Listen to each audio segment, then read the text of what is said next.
Êxodo capítulo 6, versículo 28. Êxodo capítulo 6, versículo 28. Êxodo 6, 28.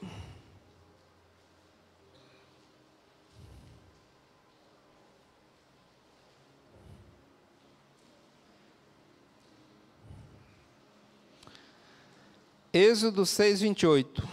Diz assim: Ora, quando o Senhor falou com Moisés no Egito, disse: Eu sou o Senhor, diga ao faraó, rei do Egito, tudo o que eu disser. Moisés, porém, perguntou ao Senhor: Como o faraó me dará ouvido se não tenho facilidade para falar? Capítulo 7, versículo 1. O Senhor lhe respondeu: Dou-lhe a minha autoridade perante o faraó. O seu irmão Arão será o seu porta-voz. Você falará tudo o que eu lhe ordenar. E o seu irmão Arão dirá ao faraó que deixe os israelitas saírem do país. Eu, porém, farei o coração de faraó resistir, embora multiplique meus sinais e maravilhas no Egito. Ele não os ouvirá. Então porei a minha mão sobre o Egito, e com poderosos atos de juízo, tirarei do Egito meus exércitos, o meu povo, os israelitas. E os egípcios saberão que eu sou o Senhor, quando eu estender a minha mão contra o Egito e tirar de lá os israelitas. Amém, irmãos? É verdade que muitas coisas no campo espiritual, na igreja, só se explicam através do sobrenatural. Uma delas é o evangelismo. Você já parou para pensar que evangelismo, ele só se explica no campo sobrenatural? Eu tenho um pouco de experiência de vida cristã e já vi muito resultado de evangelismo. O que é evangelismo? É o ato de ir numa pessoa que não conhece Cristo como Salvador e pregar o Evangelho. A palavra mais corretamente seria evangelização, mas entre os evangélicos se tornou comum essa expressão evangelismo, que é o ato e o processo todo de pregar o Evangelho.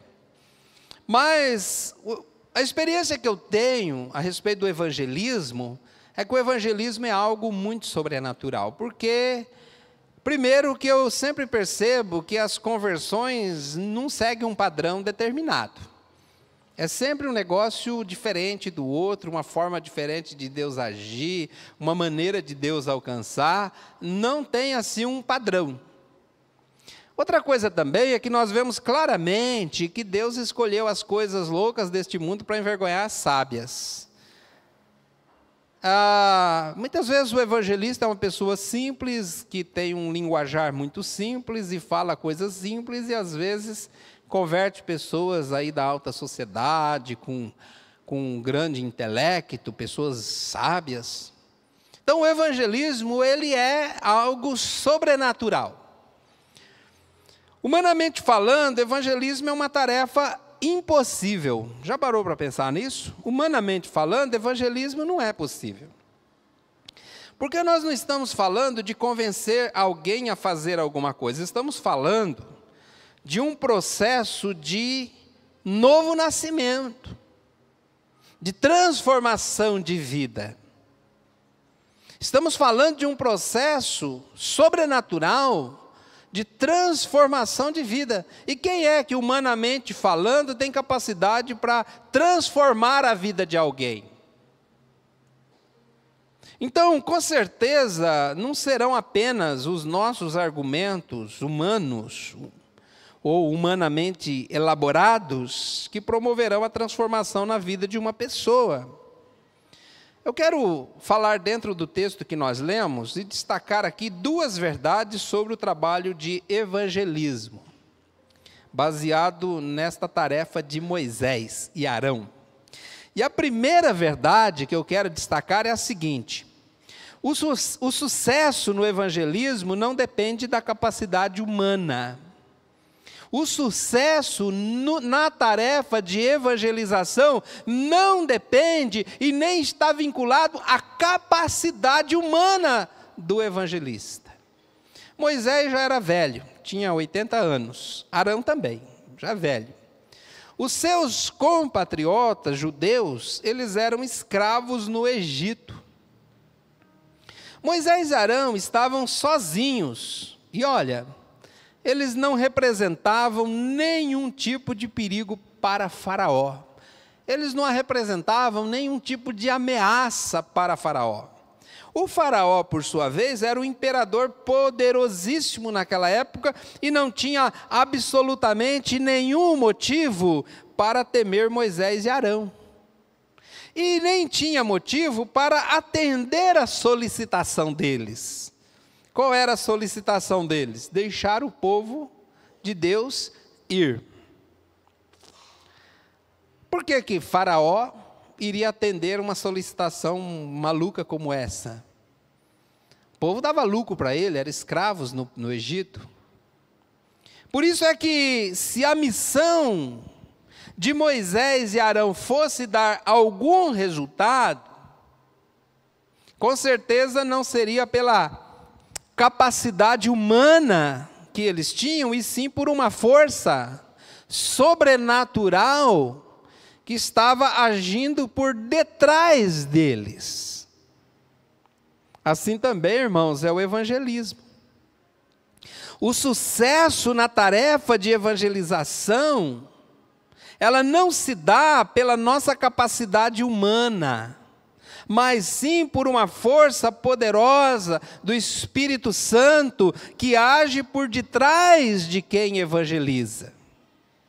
Também o evangelismo não depende necessariamente dos nossos argumentos humanamente elaborados. Vai com calma, deixa eu explicar. Não estou dizendo que você não tem que planejar o que você vai falar ou estudar algum método de evangelismo ou até decorar algum versículo. O que eu estou dizendo que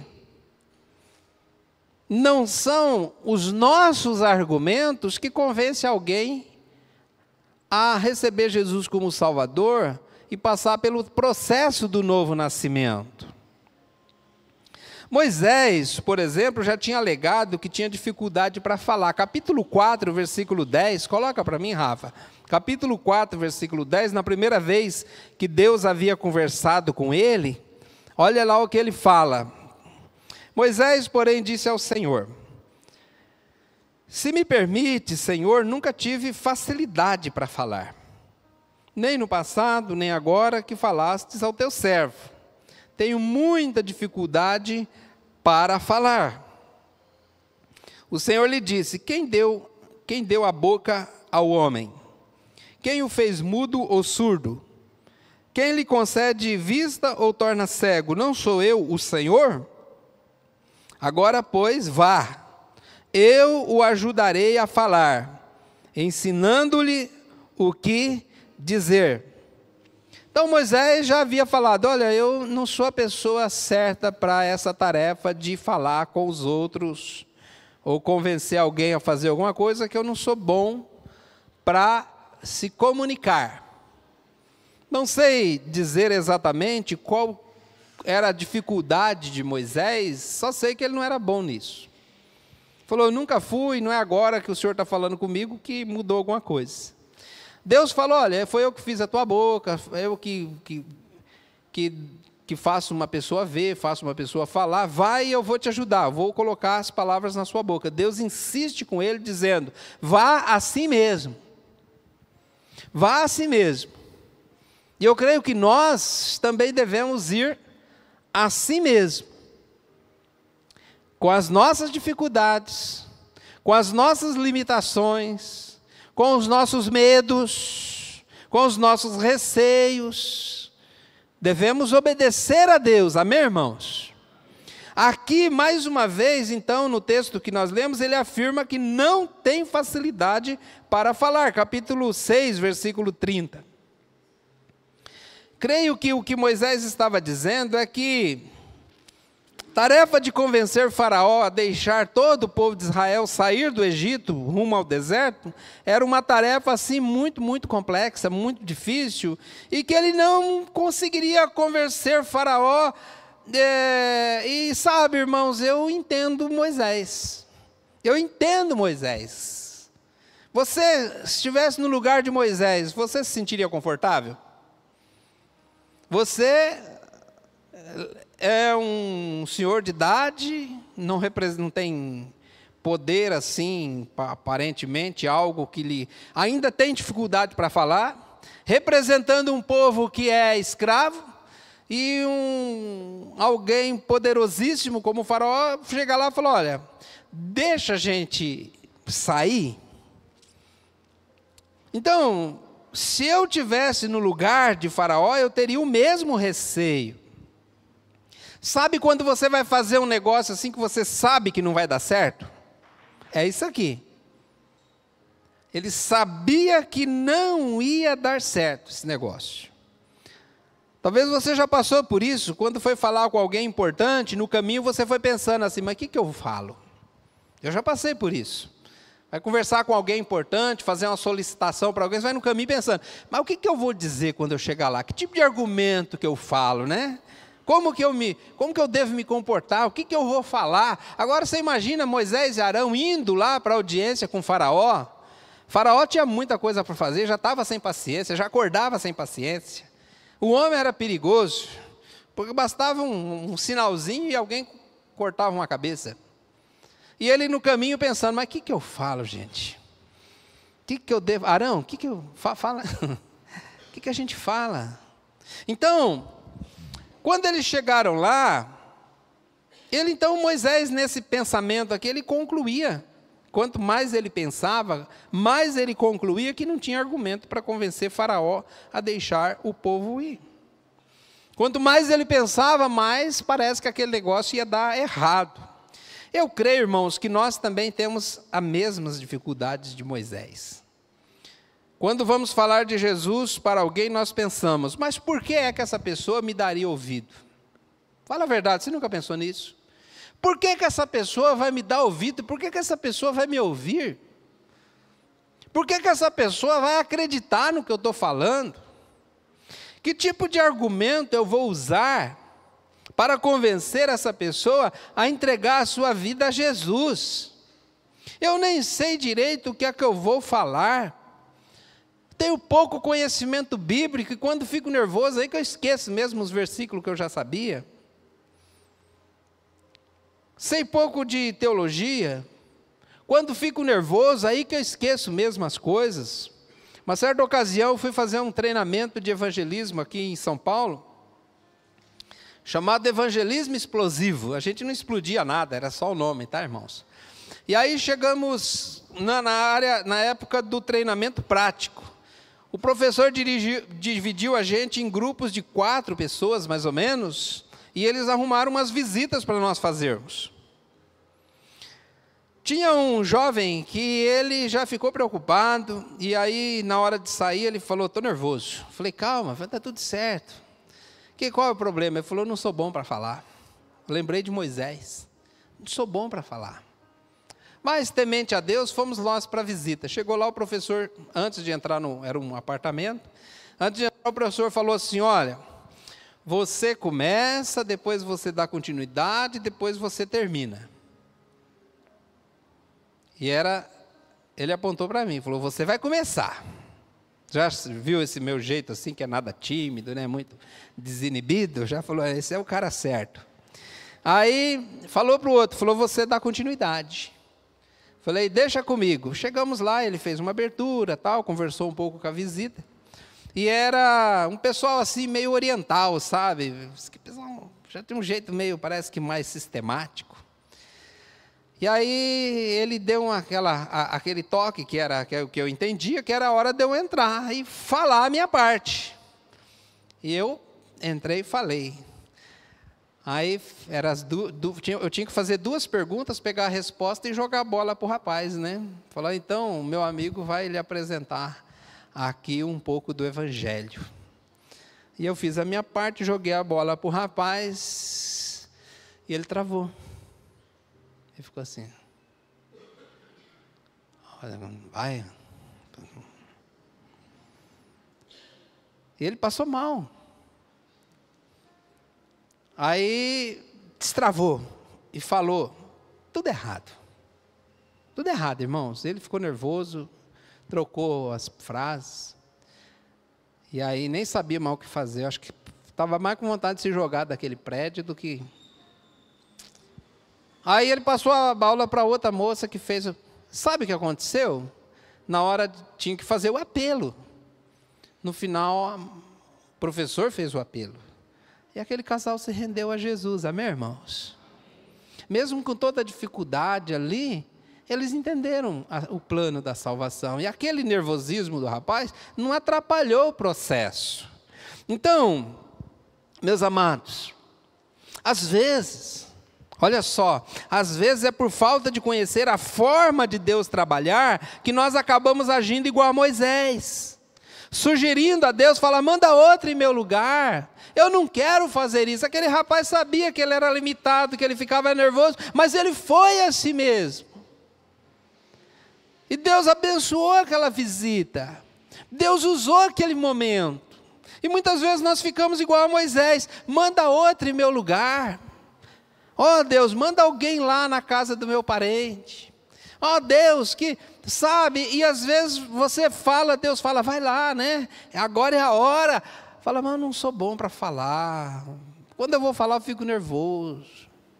Então, eu percebo que muitos irmãos também não evangelizam justamente por esse receio. O medo de não saber o que falar. Esse era o medo de Moisés. Eu não vou saber o que falar. E parece que não sabia mesmo, não. Então, a primeira verdade, irmãos, é essa. A primeira verdade é: o sucesso no evangelismo não depende da capacidade humana. E a segunda verdade que eu quero destacar aqui é: o sucesso na tarefa de evangelismo depende muito mais do agir sobrenatural de Deus do que dos argumentos humanos. Capítulo 7, versículo 3, coloca de novo para mim, Rafa. Capítulo 7, versículo 3. Eu, porém, farei o coração de Faraó resistir, embora multiplique os meus sinais e prodígios no Egito. Então, irmãos, é óbvio que Faraó tinha um argumento fraco. Sabe qual foi a ideia de Faraó? Veja só, lembrando que Faraó, a ideia de Moisés perante o Faraó, lembrando que o povo de Israel era escravo do Egito, fabricando tijolos para construção. Ele chegou lá e falou assim para Faraó: olha, deixa meu povo ir para adorar o nosso Deus 3 dias de caminhada para dentro do deserto. Bom, só para constar, não era verdade isso que Moisés estava falando. Eles queriam dar no pé. Eles queriam fugir de lá. Mas esse foi o argumento que ele arrumou. Deixa a gente ir 3 dias de caminhada, deserto adentro, para adorar a Deus.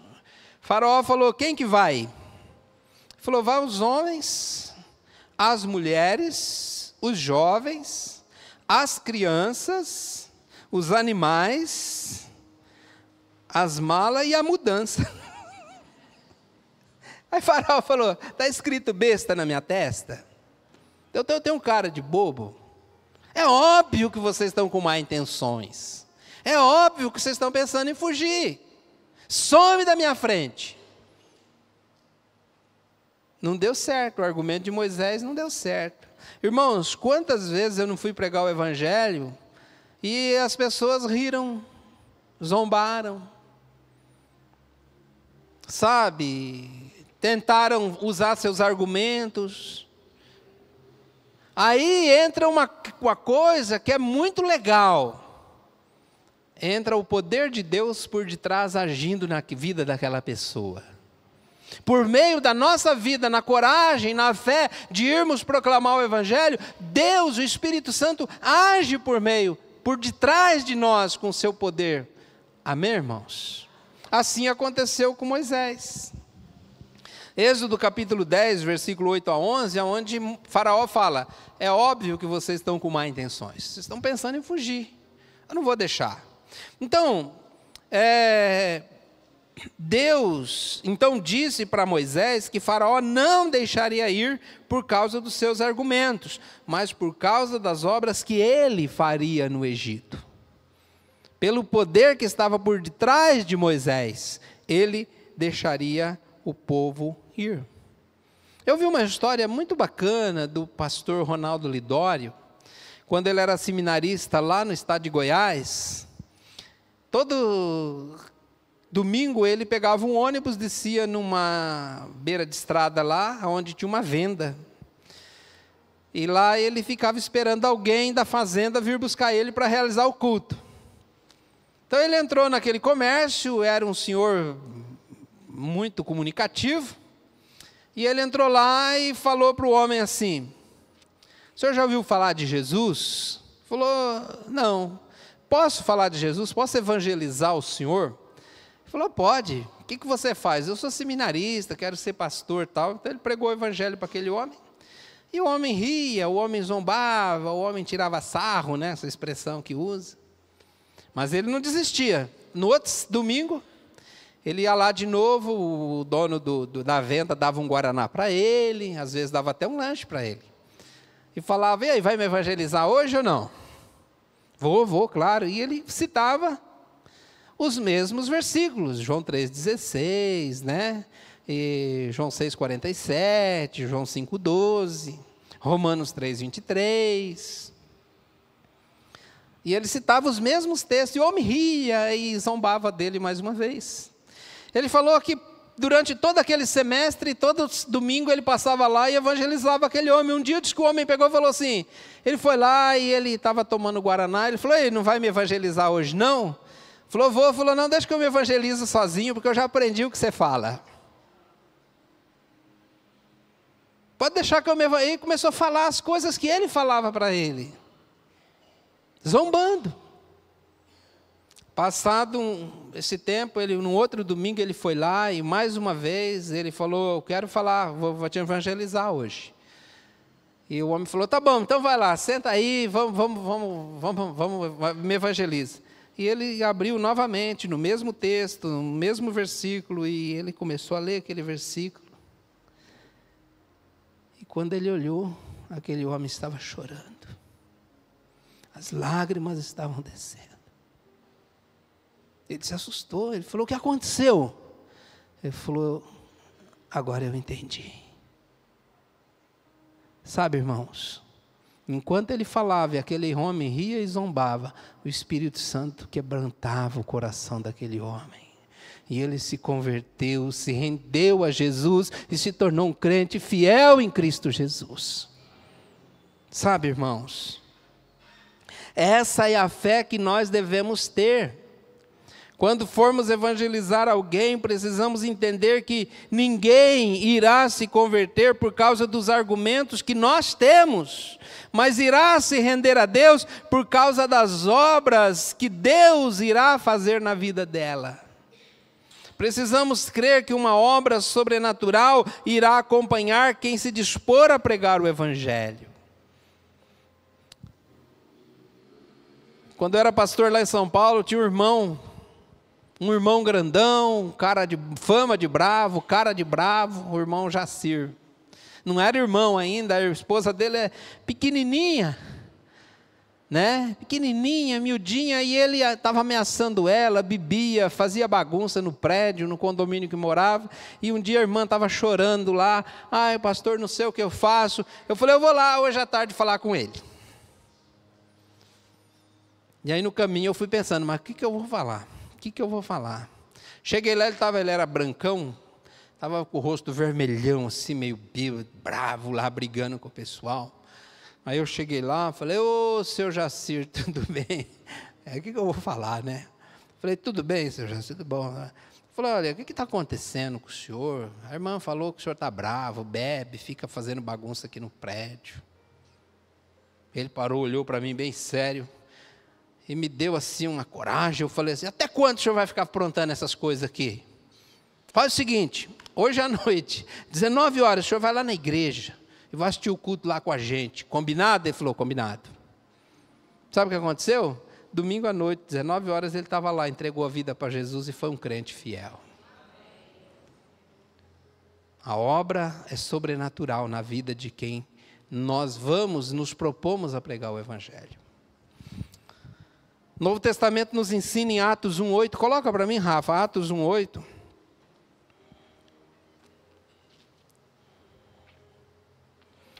Atos capítulo 1, versículo 8.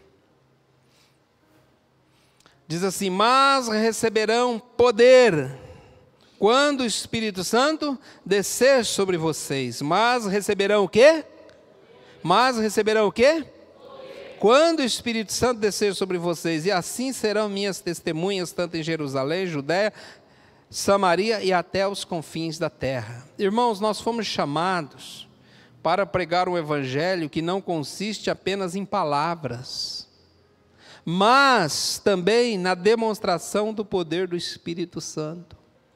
O apóstolo Paulo deixou isso bem claro em 1 Coríntios, capítulo 2, versículo 4 e 5. 1 Coríntios, capítulo 2, versículo 4 e 5. Quer ver o que o apóstolo Paulo nos ensinou aqui?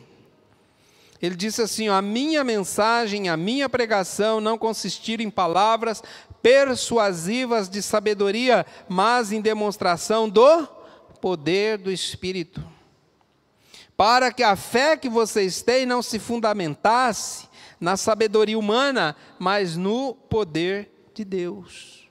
Então o apóstolo Paulo, quando ele pregava o Evangelho de uma forma simples, pura, porque ele sabia que o que convertia alguém não eram os seus argumentos, mas era o poder de Deus. 1 Tessalonicenses capítulo 1, versículo 5. Vamos ler mais esse versículo. 1 Tessalonicenses capítulo 1, versículo 5. Diz assim: porque o nosso evangelho não chegou a vocês somente em palavra, mas também em poder, no Espírito Santo e em plena convicção. Vocês sabem como procedemos entre vocês em seu favor. Então o evangelho, ele não chega até uma pessoa apenas em palavras humanas, em argumentos humanos. Ele chega no poder do Espírito Santo. Então, irmãos, da nossa parte, é precisa a obediência de ir. Não há o que temer. Não há o que temer. Pastor, eu sei pouco da Bíblia. Não tem problema. Ah, mas se levar o pastor lá para pregar o Evangelho, vai ter mais poder. Não, porque o poder está sobre a igreja de Jesus, sobre a sua vida. Então nós precisamos estar mais encorajados a ir e falar de Jesus, a usar a nossa boca e falar do amor de Jesus, porque há um poder que age por detrás de nós. O sucesso que Moisés teve lá diante do faraó, e no final o faraó deixou eles irem, não foi pelo que Moisés falou, nem pelo que Arão falou, foi pelo que Deus fez por meio de Moisés e Arão. A palavra diz que sinais seguirão os que crerem. Nós temos que acreditar que quando nós abrirmos a nossa boca, o Espírito nos ensinará as palavras. O Espírito vai trabalhar na vida de quem nós nos propomos a evangelizar. Há um poder que trabalha por detrás de nós. Amém, irmãos? Por isso que eu quero terminar esta mensagem reforçando mais uma vez o desafio que nós temos aqui do dia 30 de junho, último domingo desse mês, que nós teremos aqui o culto do amigo. Eu creio que todos devem ter um amigo. Se você não tem um amigo, coitado de você, mas dá tempo de fazer um amigo até no dia 30. E nesse amigo que não tem Cristo como Salvador, e você vai trabalhar na vida dessa pessoa, trazer ele para o culto do amigo. É o eu mais um. E na sexta-feira que antecede o culto, acho que é dia 28, teremos uma mini vigília de oração, nos preparando para esse culto do amigo. Então, irmãos, quero deixar esse desafio e essa palavra de encorajamento. Vamos pregar o Evangelho. Vamos pedir a Deus que nos dê essa coragem. Vamos pedir a Deus que mesmo que você tenha receio, mesmo que você não saiba falar, e mesmo que seja plena verdade que você não saiba falar, lembra do que Deus disse, mas quem fez a boca do homem? Se você se dispuser a fazer a obra de Deus, há um poder sobrenatural que vai por detrás de você e vai dar sucesso naquilo que você vai fazer. Amém? Vamos orar, irmãos. Senhor, queremos ter um despertamento aqui na nossa igreja, na área de evangelismo. Queremos pregar mais o Evangelho, queremos falar mais de Jesus. Às vezes há, Deus, um receio da nossa parte de que eu não sei falar, deixa isso para quem sabe, não é meu dom, ou talvez não fui chamado para isso, mas, Pai, todos nós fomos chamados e todos nós temos oportunidades. Coloque em nosso coração hoje, Pai, a verdade de que o evangelismo é sobrenatural e que ao nos dispormos a pregar o Evangelho para alguém, mesmo que o nosso conhecimento seja pouco, o Espírito Santo que age por detrás de nós, fazendo uma obra de salvação. Nos ajude a crer nisso, e que no dia 30, no culto do amigo, possamos ter muitas pessoas aqui, ó Deus, que não conhecem Jesus como Salvador.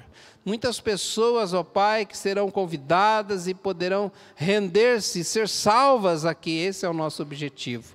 Nós te pedimos, Pai, a tua bênção, em nome do Senhor Jesus. Amém. Amém. Marcos.